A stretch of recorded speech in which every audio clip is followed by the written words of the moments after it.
I am Ayush Sharma. Welcome back to my new YouTube channel Lecture by Ayush Sharma.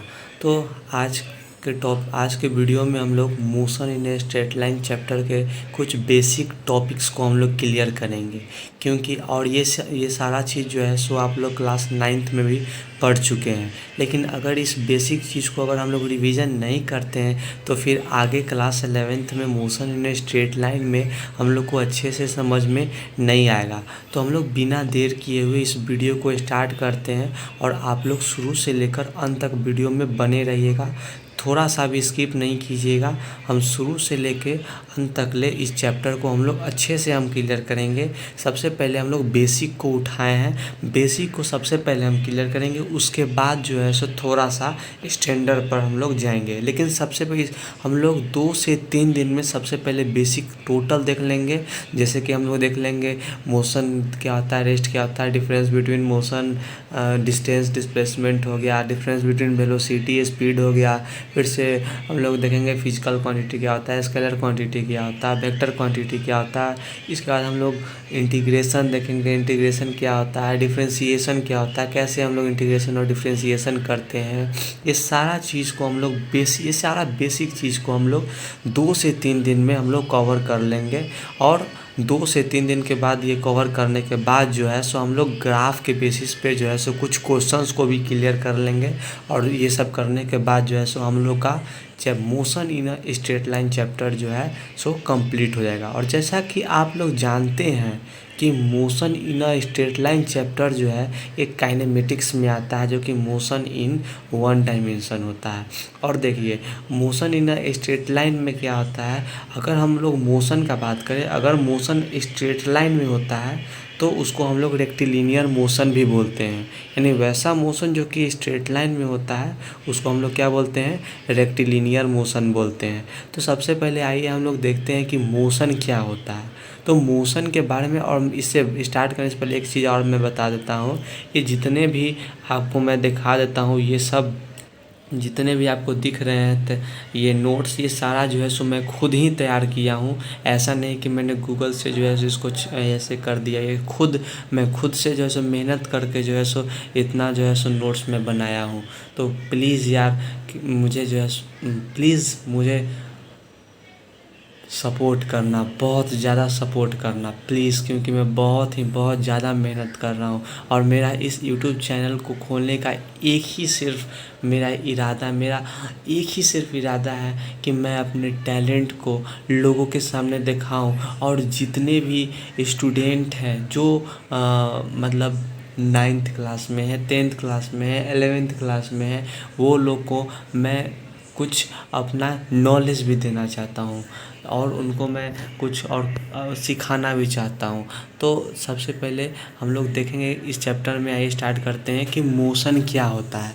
तो motion के बारे में इसमें बताया गया कि अगर कोई ऑब्जेक्ट पोजीशन को चेंज करता है, यानी कि टाइम के रिस्पेक्ट में, और टाइम के रिस्पेक्ट में अगर कोई ऑब्जेक्ट पोजीशन को चेंज करता है तो हम लोग बोलते हैं कि वो ऑब्जेक्ट जो है सो मोशन में है। ठीक है, और मोशन हो रहा है तो रेस्ट ज़रूर हो रहा होगा। ठीक है, तो रेस्ट को जानने से पहले एक चीज़ मैं मोशन के बारे में और बता देता हूँ, छूट रहा है, कि मोशन को दर्शाने के लिए एक रेफरेंस पॉइंट का ज़रूरत पड़ता है। ठीक है, मोशन को दर्शाने के लिए एक रेफरेंस पॉइंट का ज़रूरत पड़ता है। जैसे कि अगर मान लीजिए आप किसी स्पेस में हैं और स्पेस में जो है सो आप आगे बढ़े जा रहे हैं, तो कैसे पता चलेगा कि आप मोशन कर रहे हैं? नहीं पता चलेगा, क्योंकि स्पेस में क्या होता है, सराउंडिंग में कुछ भी नहीं होता है। तो एक बात हमेशा ध्यान में रखिए कि मोशन को दर्शाने के लिए एक फ्रेम ऑफ रेफरेंस का ज़रूरत पड़ता है, जो कि हम लोग अपने सराउंडिंग से देते हैं, फ्रेम ऑफ रेफरेंस लेते हैं। ठीक है, और उसी के रिस्पेक्ट में हमको पता चलता है कि मोशन हुआ है या फिर नहीं हुआ है। और मोशन सिंपली आप ये भी कह सकते हैं, change in position is called motion.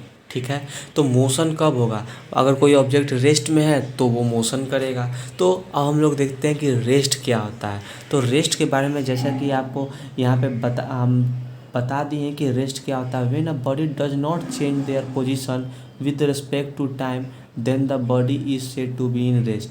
अगर कोई ऑब्जेक्ट जैसे अपने पोजीशन को चेंज नहीं करता है टाइम के अनुसार, तो हम लोग बोलते हैं कि वो जो ऑब्जेक्ट है वो किस में है, रेस्ट में है। ठीक है, अब हम लोग अगला टॉपिक हम लोग देखेंगे टाइप्स ऑफ मोशन, कि मोशन कितने प्रकार के होते हैं। ठीक है, तो ऐसे आप लोग जो है सो क्लास 9th में ये सब पढ़ चुके हैं, लेकिन हम इसको जो है सो थोड़ा सा रिवीजन के रूप में हम लोग एक बार कर लेते हैं। तो टाइप्स ऑफ मोशन, तो टाइप्स ऑफ मोशन तो बहुत सारे होते हैं, लेकिन मेनली हम लोग 2 टाइप्स ऑफ मोशन पढ़ते हैं, जो कि क्लास 9th में भी 2 टाइप्स ऑफ मोशन बताया गया है। पहला यूनिफॉर्म मोशन, दूसरा नॉन यूनिफॉर्म मोशन।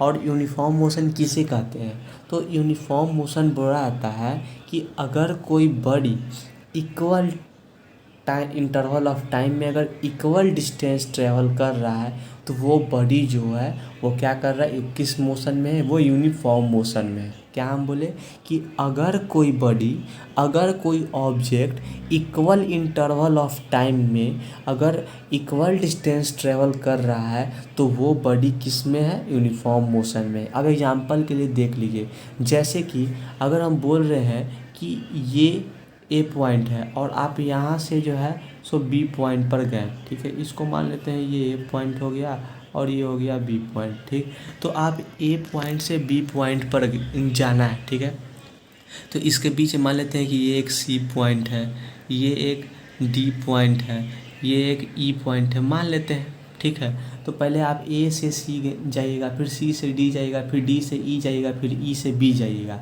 तो मान लीजिए कि ए से सी जो है सो आप गए 6 मिनट गए ए से बी। ठीक है, इसमें थोड़ा सा लिखने में थोड़ा सा दिक्कत हो रहा है अभी, हम लोग इसको बाद में देखेंगे, लेकिन सबसे पहले एग्जांपल के रूप में मैं आपको लेक्चर के रूप में इसी तरह बता देता हूँ कि एग्जांपल में कैसे। मान लीजिए कि आपने 6 मिनट में 7 किलोमीटर डिस्टेंस कवर किया, फिर नेक्स्ट 6 मिनट में आप 7 ही किलोमीटर डिस्टेंस ट्रेवल कर रहे हैं, फिर नेक्स्ट 6 मिनट में आप 7 किलोमीटर ही डिस्टेंस ट्रेवल कर रहे हैं। तो उस केस में आप कैसा मोशन कर रहे हैं, आप यूनिफॉर्म मोशन कर रहे हैं। तो यूनिफॉर्म मोशन किसको कहते हैं कि अगर कोई body equal interval of time में इक्वल डिस्टेंस ट्रेवल करता है, तो हम लोग उस बॉडी को बोलते हैं कि वो बॉडी किस में है, यूनिफॉर्म मोशन में है। और नॉन यूनिफॉर्म मोशन किसको बोलते हैं, when a body cover unequal distance in equal interval of time, then the body is said to be in non uniform motion. अगर कोई body equal interval of time में unequal distance travel कर रहा है, तो उसको नॉन यूनिफॉर्म मोशन बोलेंगे। Example के जैसे पहला बार में हम बोले कि पहले 6 मिनट में हम 7 किलोमीटर डिस्टेंस ट्रेवल कर रहे हैं, और फिर 6 किलोमीटर अगर हम ट्रेवल कर रहे हैं तो 7 ही किलोमीटर डिस्टेंस ट्रेवल कर रहे हैं, फिर 6 मिनट हम चले तो फिर 7 ही किलोमीटर डिस्टेंस ट्रेवल किए, तो वो यूनिफॉर्म मोशन हो रहा था। लेकिन अब क्या हो रहा है कि हम पहला 6 किलोमीटर डिस्टेंस 6 मिनट अगर हम ट्रेवल करते हैं, ठीक है, तो हम 7 किलोमीटर ट्रेवल किए, और दूसरा 6 मिनट जब हम ट्रैवल किए तो 8 किलोमीटर हम डिस्टेंस ट्रैवल किए, और फिर तीसरा 6 मिनट हम ट्रैवल किए तो 5 किलोमीटर हम डिस्टेंस ट्रैवल किए। तो इसमें क्या हो रहा है कि टाइम तो इक्वल है, लेकिन डिस्टेंस क्या है, इक्वल नहीं है, डिस्टेंस अलग अलग है। तो वही कहा गया नॉन यूनिफॉर्म मोशन के बारे में कि when a body cover unequal distance in equal interval of time, then the body is said to be in non-uniform motion। ठीक है, तो हम लोग अभी तक क्या क्या देख लिए कि मोशन क्या होता है। मोशन, चेंज इन पोजीशन को मोशन कहते हैं। मोशन को दर्शाने के लिए एक फ्रेम ऑफ रेफरेंस पॉइंट का ज़रूरत पड़ता है, ये देख लिए। और फ्रेम ऑफ रेफरेंस हम लोग कहाँ से लेते हैं, अपने सराउंडिंग से लेते हैं। हाँ, इसमें कुछ एग्जाम्पल हम आपको बताना भूल गए थे, बता देते हैं। जैसे कि आप जो है सो एक ट्रेन में जो है सो ट्रैवल कर रहे हैं। अगर आप ट्रेन में ट्रैवल कर रहे हैं तो ट्रेन में दूसरे पर्सन के अकॉर्डिंग अगर आप अपने आप को देखिए, तो अगर वो दूसरा पर्सन जो है सो रेस्ट में रहेगा, तो उसके अकॉर्डिंग में आप भी जो है सो रेस्ट में ही रहिएगा।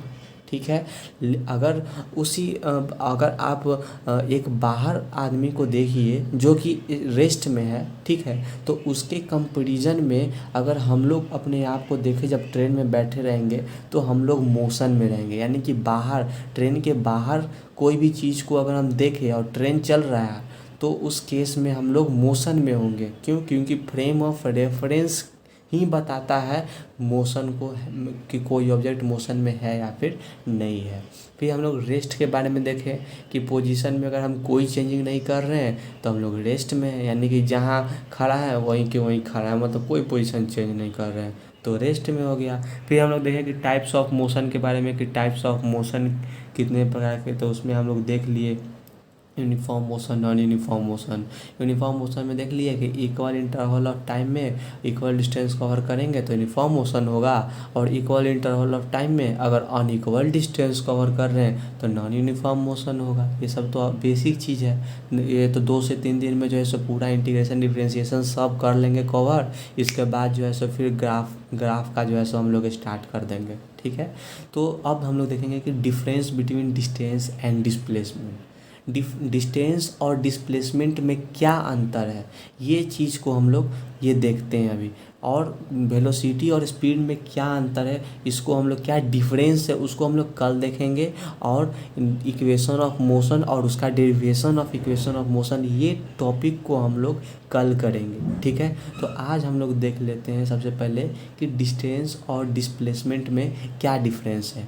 तो डिस्टेंस और डिस्प्लेसमेंट में यही डिफरेंस है कि डिस्टेंस किसको कहते हैं, तो the actual path covered by a body is called distance, यानी कि हम कोई भी बॉडी जो कि जितना एक्चुअल पाथ वो कवर कर रहा है उसको क्या कहेंगे, डिस्टेंस कहेंगे।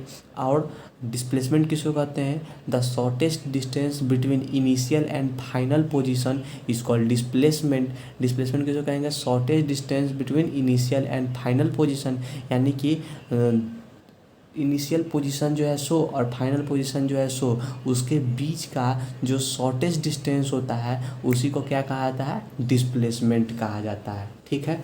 तो सब डिस्प्लेसमेंट समझ में आ गया। तो इनिशियल और फाइनल पोजीशन के बीच का जो डिफरेंस होता है, जो इनिशियल और फाइनल पोजीशन के बीच का जो शॉर्टेस्ट डिस्टेंस होता है उसी को कहा जाता है डिस्प्लेसमेंट। अब देखिए डिस्टेंस क्या है, ये एक फिजिकल क्वांटिटी है। डिस्प्लेसमेंट भी क्या है, ये भी एक फिजिकल क्वांटिटी है। और फिजिकल क्वांटिटी क्या होता है इसको हम लोग देखेंगे नेक्स्ट टॉपिक में, ठीक है। तो फिजिकल क्वांटिटी, डिस्टेंस भी फिजिकल क्वांटिटी होता है और डिस्प्लेसमेंट भी फिजिकल क्वांटिटी होता है। डिस्टेंस स्केलर क्वांटिटी होता है और डिस्प्लेसमेंट वेक्टर क्वांटिटी होता है। और डिस्टेंस का जो एसआई यूनिट होता है मीटर होता है, और डिस्प्लेसमेंट का भी एसआई यूनिट जो होता है सो मीटर होता है। डिस्टेंस और डिस्प्लेसमेंट दोनों का ही एसआई यूनिट मीटर ही होता है।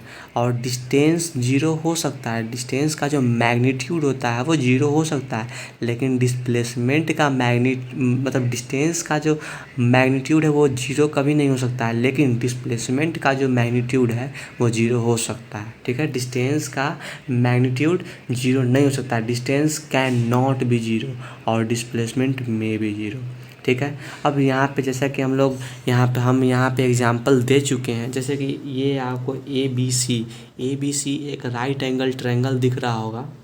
यहाँ पे ए बी सी जो है सो एक राइट एंगल ट्रायंगल है, ठीक है। और इस राइट एंगल ट्रायंगल में ए बी सी एक राइट एंगल ट्रायंगल जिसमें ए बी 4 मीटर दिया हुआ है और बी सी 3 मीटर दिया हुआ है। और हमको क्या करना है, ए से सी तक हमको डिस्टेंस, हमको ए से ये जो ए पॉइंट है, हमको ए पॉइंट से हमको सी पॉइंट पर जाना है, ठीक है। तो जब हम ए पॉइंट से हम सी पॉइंट पर अगर हम जाएंगे तो ए से सी के बीच का जो ये शॉर्टेज डिस्टेंस कौन हुआ, ए सी हुआ। तो ए सी ही ना शॉर्टेज डिस्टेंस है, तो हम यहाँ पे पाइथागोरस थ्योरम यूज़ करके हम लोग ए सी का लेंथ निकाल देंगे। ये हाइपोटेनस का स्क्वायर इक्वल टू परपेंडिकुलर का होल स्क्वायर प्लस बेस का होल स्क्वायर का फार्मूला लगा के तो हमको 5 मीटर आ जाएगा, ठीक है। तो हमको ए सी आ गया 5 मीटर, तो यहाँ पे हमको ए सी 5 मीटर आ गया, तो डिस्प्लेसमेंट हमको निकल कर आ गया कितना, 5 मीटर। तो ये मेरा डिस्प्लेसमेंट हो गया, ठीक है। तो हम ए से सी तक, ये जो ए से सी तक का जो हम लोग डिस्टेंस ट्रेवल किए ए से सी तक, ये शॉर्टेस्ट डिस्टेंस हो गया, ठीक है। अब हम इसी एग्जांपल को हम यहाँ डिस्टेंस में जो हम यहाँ पर जो एग्जांपल दिए हैं डिस्टेंस का, जैसे हमको ए से सी तक जाना था, इसमें लेंथ 4 मीटर, इसमें लेंथ 3 मीटर, इसमें 4 मीटर, इसमें 3 मीटर, तो हमको जाना तो है ए से सी तक ही, डिस्टेंस, लेकिन इसमें डिस्टेंस क्या होता है, एक्चुअल पाथ, यानी कि टोटल एक्चुअल पाथ जितना कवर किया उसको डिस्टेंस कहते हैं। यानी पहले हम यहाँ से ए से बी पर गए, फिर बी से हम सी पर गए, तो ए से बी गए 4 मीटर, फिर बी से सी गए 3 मीटर, तो टोटल डिस्टेंस कितना कवर किए हम, 7 मीटर डिस्टेंस कवर किए। लेकिन डिस्प्लेसमेंट में क्या हो रहा है, हम डायरेक्ट ये शॉर्टेस्ट डिस्टेंस जो है सो यही ना हम ट्रैवल कर रहे हैं, तो यहाँ से हम डायरेक्ट यहाँ गए तो ये 5 मीटर, तो ये देखिए इसी में डिस्टेंस आ गया 7 मीटर और डिस्प्लेसमेंट आ गया 5 मीटर। तो इससे ये पता चला कि डिस्टेंस जो होता है सो डिस्प्लेसमेंट से हमेशा बड़ा होता है। ठीक है, डिस्प्लेसमेंट से डिस्टेंस हमेशा बड़ा होता है। डिस्प्लेसमेंट जो है सो डिस्टेंस के बराबर हो सकता है, लेकिन डिस्प्लेसमेंट जो है सो डिस्टेंस से बड़ा कभी भी नहीं हो सकता है। ये बात आप लोग हमेशा ध्यान में रखिएगा। ठीक है, तो ये समझ में आ गया कि डिस्टेंस और डिस्प्लेसमेंट में क्या डिफरेंस है। तो हम लोग डिस्टेंस और डिस्प्लेसमेंट में अभी तक हम लोग क्या क्या देख लिए कि डिस्टेंस किसको कहते हैं, तो actual path covered by a body is called distance, और डिस्प्लेसमेंट किसको कहते हैं, the shortest distance between initial and final position is called displacement. ठीक है, डिस्टेंस एक फिजिकल क्वांटिटी है, डिस्प्लेसमेंट भी फिजिकल क्वांटिटी है। डिस्टेंस एक स्केलर क्वांटिटी है, डिस्प्लेसमेंट एक वेक्टर क्वांटिटी है। डिस्टेंस का ऐसा यूनिट मीटर होता है, डिस्प्लेसमेंट का भी ऐसा यूनिट मीटर होता है। डिस्टेंस जीरो नहीं हो सकता है, लेकिन डिस्प्लेसमेंट जीरो हो सकता है, और डिस्टेंस डिस्प्लेसमेंट से हमेशा बड़ा होता है या फिर बराबर होता है, और डिस्प्लेसमेंट जो होता है सो डिस्टेंस से हमेशा छोटा होता है या फिर बराबर होता है। ठीक है, तो ये समझ में आ गया। अब इसमें आपको एक यहाँ पे दिख रहा होगा फिजिकल क्वांटिटी, और एक स्केलर क्वांटिटी दिख रहा होगा, और यहाँ पे वेक्टर क्वांटिटी दिख रहा होगा। डिफरेंट 3 वर्ड, इसके बारे में भी हम लोग अब जस्ट अगले टॉपिक में हम लोग देखने वाले हैं। तो आइए हम लोग इस टॉपिक को भी आज ही क्लियर कर लेते हैं, और इस टॉपिक को आज क्लियर करने के बाद जो है सो कल हम लोग देखेंगे दूसरा टॉपिक, तो और स्पीड एंड वेलोसिटी का टॉपिक जो है सो हम लोग बात। तो देखिए फिजिकल क्वांटिटी वो होता क्या है, फिजिकल क्वांटिटी किसको बोलते हैं, तो फिजिकल क्वांटिटी का मतलब होता है anything that can be measure is called physical quantity. कहने का मतलब कोई भी चीज़, दुनिया में जो भी चीज़ है जिसको हम लोग मेजर कर सकते हैं उसको फिजिकल क्वांटिटी कहा जाता है। ये बात हमेशा ध्यान में रखिए, कोई भी चीज़ दुनिया में जितना भी चीज़ है जिसको हम लोग मेजर कर सकते हैं उसको फिजिकल क्वांटिटी कहते हैं। एग्जांपल में स्पीड हो गया, वेलोसिटी हो गया, डिस्टेंस हो गया, डिस्प्लेसमेंट हो गया, टाइम हो गया, मास हो गया, ये जितनी भी चीज़ें ये सब फिजिकल क्वांटिटी है। ठीक है, फिर से फोर्स हो गया। तो फिजिकल क्वांटिटी दो तरह के होते हैं, there are 2 types of physical quantity. First one is scalar quantity and second one is vector quantity. ठीक है, तो स्केलर क्वांटिटी किसको कहते हैं, तो स्केलर क्वांटिटी होता है those physical quantity which has only magnitude is called scalar quantity. यानी कि वैसा फिजिकल क्वांटिटी जिसके पास सिर्फ और सिर्फ मैग्नीट्यूड होता है। ठीक है, ओनली मैग्नीट्यूड, यह ध्यान में रखिएगा कि those physical quantity which has only magnitude is called scalar quantity. यानी कि वैसा फिजिकल क्वांटिटी जिसके पास सिर्फ और सिर्फ मैग्नीट्यूड होता है उसको स्केलर क्वांटिटी कहते हैं। एग्जाम्पल में हो गया स्पीड हो गया, डिस्टेंस हो गया, क्योंकि स्पीड के पास सिर्फ मैग्नीट्यूड होता है, डायरेक्शन नहीं होता है, और स्केलर क्वांटिटी और डिस्टेंस के पास भी सिर्फ क्या होता है, मैग्नीट्यूड होता है, इसके पास भी डायरेक्शन नहीं होता है। ठीक है, इसके बाद देखिए वेक्टर क्वांटिटी। वेक्टर क्वांटिटी किसको कहते हैं, those physical quantity which has both magnitude as well as direction is called vector quantity. यानी कि वैसे फिजिकल क्वांटिटी जिसके पास मैग्नीट्यूड के साथ साथ डायरेक्शन दोनों होता है उसको वेक्टर क्वांटिटी कहा जाता है। ठीक है, यानी कि कोई भी वैसा फिजिकल क्वांटिटी यानी कि वैसा चीज़ जिसको हम लोग मेजर कर सकते हैं और उसका मैग्नीट्यूड और उसके साथ साथ उसका डायरेक्शन भी है, तो उसको हम लोग वेक्टर क्वांटिटी कहेंगे। उस क्वांटिटी को हम लोग वेक्टर क्वांटिटी कहेंगे। एग्जाम्पल में वेलोसिटी हो गया, डिस्प्लेसमेंट हो गया। ठीक है, और हम लोग वेलोसिटी क्या होता है, स्पीड क्या होता है, इसका डिफरेंस हम लोग कल देखेंगे। तो आइए हम लोग अंतिम में थोड़ा सा हम लोग इस चैप्टर के बारे में जो कि हम लोगों को 11th क्लास में पढ़ना है उसके बारे में हम लोग थोड़ा सा बात कर लेते हैं। ठीक है, तो मैं आपको ये बता देना चाहूँगा कि क्लास 11th में चैप्टर 3 जैसा कि हम आपको शुरुआत में बता दिए कि motion in a straight line chapter है, ठीक है, जिसमें बताया गया है इंट्रोडक्शन में ही कि अगर मोशन स्ट्रेट लाइन में हो रहा है तो उसको रेक्टिलिनियर मोशन भी कहा जाता है। ये बात ध्यान में रखिएगा। और इसके बाद इसमें हमको जानना है एवरेज वेलोसिटी किसको कहते हैं, ठीक है, फिर से एवरेज स्पीड किसको कहते हैं, ये चीज़ हमको जानना है। फिर एवरेज एक्सेलरेशन के बारे में जानना है। फिर इंस्टेंटेनियस वेलोसिटी, इंस्टेंटेनियस स्पीड के बारे में हम लोग को जानना है। इंटीग्रेशन हो गया, डिफरेंशिएशन हो गया, और इसके बेसिस पे बहुत सारा क्वेश्चन करना है अपन लोग को। जैसे कि इंटीग्रेशन और डिफरेंशिएशन में क्या होता है। अब इंटीग्रेशन का हम लोग को कुछ फार्मूला याद करना पड़ेगा, तो फार्मूला आपको रटना नहीं है, हम आपको अच्छे से एकदम याद करवा देंगे, चिंता नहीं कीजिएगा, एकदम पूरे अच्छे से याद करवा देंगे इंटीग्रेशन का फार्मूला।